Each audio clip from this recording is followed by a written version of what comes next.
well, what is it for you then? Like, obviously you're from Australia, right? Yeah. And you've lived in. Um, yeah, I mean, I've lived in a few places. Mhm.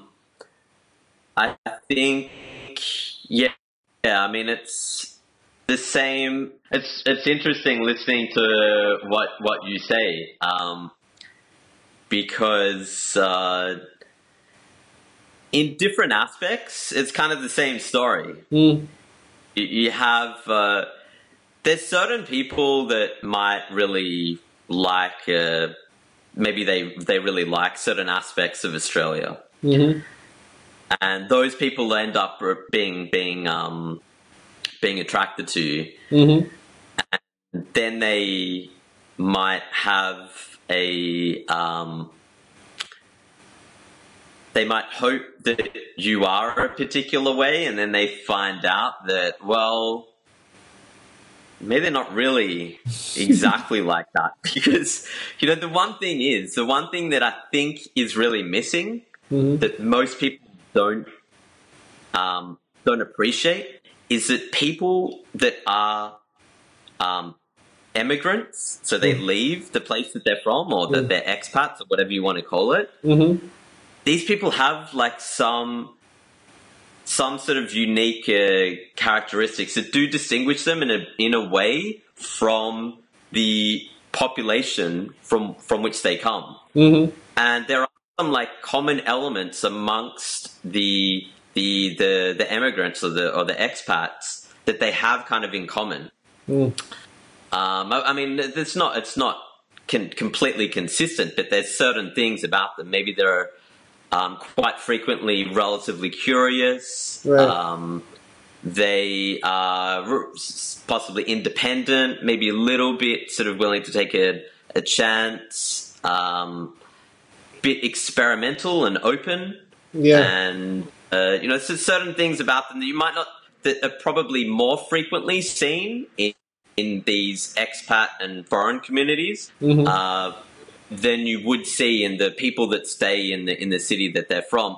And I think often people don't appreciate that when they meet someone that's living abroad and has lived abroad for a while, Hmm. and they don't weave that into their expectations of the person. Right. So it's not just, I'm meeting someone from Philadelphia. I'm meeting someone from Philadelphia and from the US who has chosen to live abroad, so it's probably a little bit different to the stereotype of what I should expect from a typical Philadelphian. Right. Right. This is the thing that I feel is missing when you meet people, is they expect you to have like the really local stereotype Yeah. personality, Yeah. and that stereotype is often a person that would never leave the place that they're from. Yeah. This Right. is like the real problem that I encounter. Yeah. I don't even Um, know what's the stereotype about Australians. I mean, it varies from place to place, but it's it's things like, well, a lot of people bring up, the weather and the beach and surfing, so everyone expects that you surf. Mm-hmm. Um, there are stereotypes.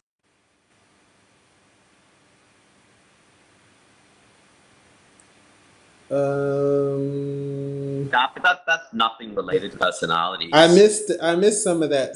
It was like I actually missed almost everything that you just said. Okay, all right, I'll go back. So Go I back. think, okay, so some of the perceptions I guess people might have about Australians, at least what I hear, is a lot of things related to the beach and surfing and the weather, Mm-hmm. the relaxed culture, Mm-hmm. and then heavy drinking Mm. culture, and a little bit sort of crazy and risk-seeking people, because they'll often meet, say, backpackers traveling through temporarily Right. in different parts of the world, Mm-hmm. who travel around, get completely drunk, and just go and do crazy things. And Nice. that's, I guess, the view that they have. Interesting. So, I mean, some people might like that. They might think, oh, it's really cool. Like, you're really carefree, you get wasted all the time, and you just go party and you surf. Yeah. But, you know, from people that know me, they know that that's not who I am. Right on. And so it's, you know, the people that would live to that stereotype are people that would just do a really quick vacation and then go back and live in Australia for the rest of their life. Mm. Interesting. So, yeah, So I like mean, with this, so well, I don't know if there's a parallel for this, but I do know that like a lot of times when I meet new people, they may put me into their like party friends category, where like they would call me when they want to go out, but they wouldn't call me for the dinner party. okay. You know what I mean? And do you think that this does this is there any Australian parallel like?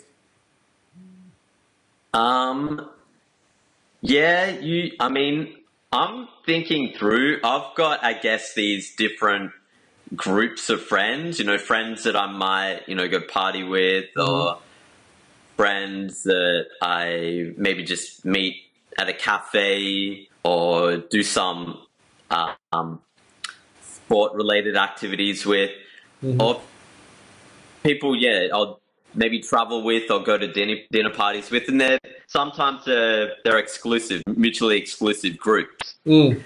Um, and you're probably right. And I guess I haven't really thought about it as much, but I think people are possibly more inclined to invite me out maybe for certain events. I Mhm. would say, as say an Australian, people would possibly be more inclined to say to invite me out to go to a bar for a drink than Mhm. to say, hey, I'm going with some friends to the opera. Do you want to come along?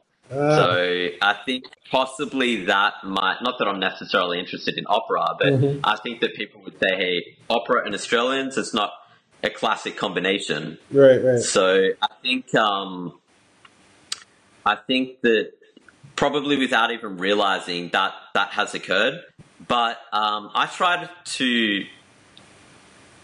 I I try to be pretty open when I meet people, so they try to get a grasp of my personality Mhm. relatively quickly, so Mhm. that will overwhelm any preconceptions that they might have Mhm. about my nationality. Yeah.